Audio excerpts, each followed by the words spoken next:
Chhota Udepur state highway number 56 પર hit and રનની ઘટના બની છે। તો પ્રકાશમાં આવ્યા છે સમાચાર હિટ એન્ડ રનની ઘટના છે। છોટાઉદેપુરના સ્ટેટ હાઈવે નંબર 56 પર ઘટના બની છે। અજાણ્યા વાહન ચાલકે રાહદારીને અડફેટે લીધો હતો। હિટ એન્ડ રનની વધુ એક ઘટના પ્રકાશમાં આવી છે। છોટાઉદેપુરથી રાહદારીના શરીરના અંગો રોડ પર છૂટા પડ્યા હતા।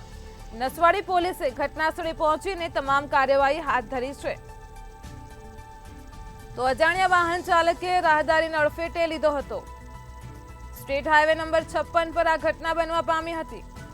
ઘટનાને પગલે પોલીસ કાફલો ઘટનાસ્થળે પહોંચ્યો હતો। તમામ કાર્યવાહી હાથ ધરી છે। છોટાઉદેપુરમાં હિટ એન્ડ રનની વધુ એક ઘટના બની છે। અજાણ્યા વાહન ચાલકે રાહદારીને અડફેટે લીધો હતો, જેના લીધે રાહદારીના શરીરના અંગો રોડ ઉપર છૂટા પડ્યા હતા।